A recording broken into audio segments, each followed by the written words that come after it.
নমস্কাৰ, ভিডিঅ'টো আৰম্ভতে দেখি নিশ্চয় গম পাইছে আজি আছিলে সৰস্বতী পূজা। আমি যেতিয়া সৰু আছিলোঁ, মায়ে ৰাতিপুৱা ঘৰতে শৰাই এভাগি আগবঢ়াৰ লগতে আমিও নিজৰ পঢ়া টেবুলত চাকি এগছি জ্বলাই সৰস্বতী মাক প্ৰণাম কৰি পেলাই মাৰ কাপোৰ এসাঁজ পিন্ধি পেলাই স্কুললৈ ওলাই গৈছিলোঁ। সেই সময়ত আমাৰ ইমান জাক জমকতাও নাছিলে।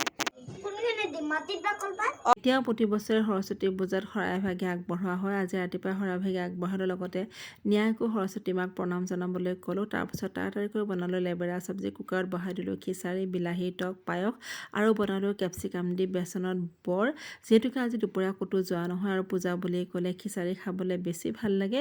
তাৰপিছত আমাৰ নিয়াক লৈ গ'লোঁ অকণমান উমানন্দ মন্দিৰলৈকে। যিহেতুকে উমানন্দ মন্দিৰৰ বিভিন্ন সাধুকথা ককাকৰ মুখত শুনিয়ে থাকে আৰু আমিও তাক নদীদ্বীপ সকলোতকৈ সৰু যে উমানন্দ সেয়া কৈ থাকোঁ আৰু তাক লৈ গ'লোঁ। সি গৈ বহুত ভাল পালে। তাৰ পৰা উভতি 2:30 বজাত আহি ঘৰ পালোঁ। সকলোৱে আমি খিচাৰি খালোঁ।